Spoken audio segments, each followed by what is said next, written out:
मृत्यु सबने अपने जीवन में देखी है। कहने का अभिप्राय यह है कि मरते हुए लोगों को सबने देखा है।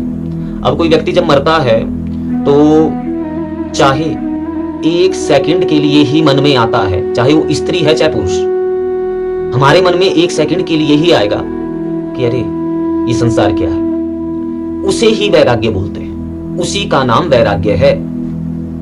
अर्थात एक सेकंड के लिए जो हमारे मन में ये आया कि अरे ये संसार क्या है, ये वैराग्य है। लेकिन वो केवल मात्र थोड़ी देर के लिए ही होता है। उसके बाद हम फिर उसी सांसारिक बचड़ों में पड़ जाते हैं, एक दूसरे की निंदा चुगली इन चीजों में हम पड़ जाते हैं।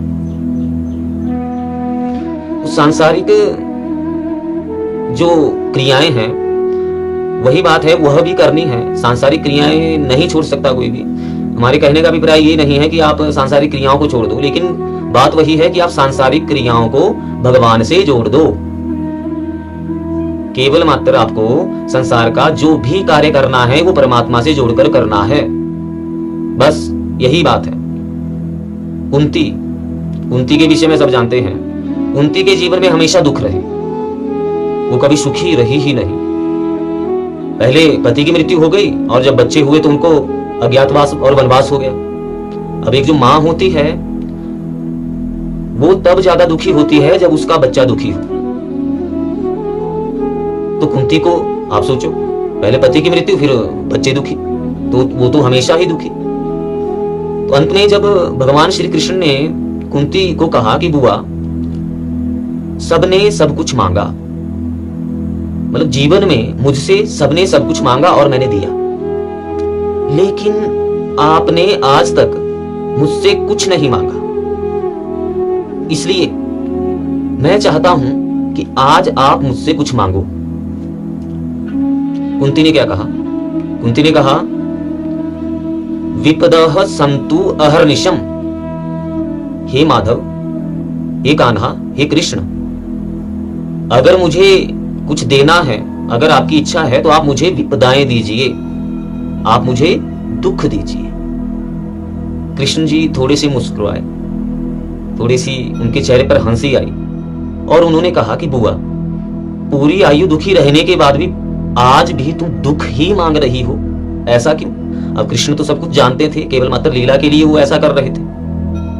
कुंती ने कहा कि हे कृष्ण, जब जब मैं ज्यादा दुखी हुई, वैसे दुख तो मेरे जीवन में रहा ही, लेकिन जब जब मुझे अधिक दुख हुआ तो मैंने आपका स्मरण किया, क्योंकि आपका स्मरण मुझे दुखों में ही बना रहा। इसलिए मैं चाहती हूं कि आगे भी मैं दुखी रहूं ताकि आपका स्मरण मुझसे ना छूटे।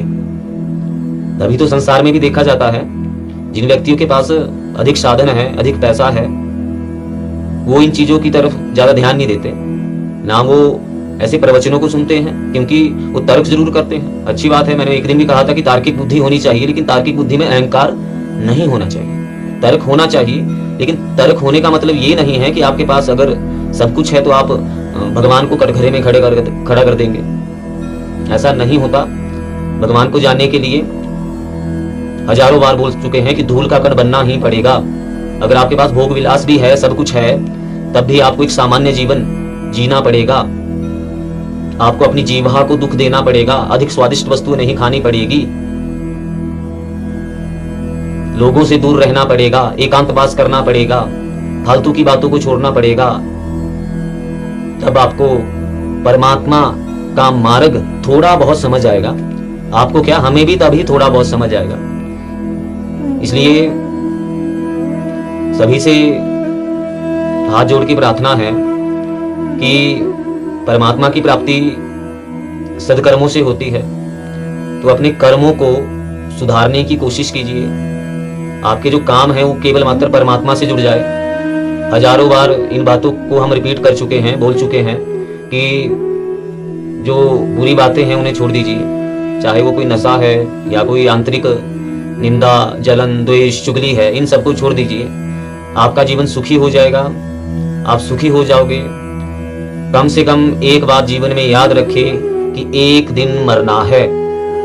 बस इस बात को याद रखिए कि एक दिन मरना है। राधा वल्लभ श्री हरिवंश।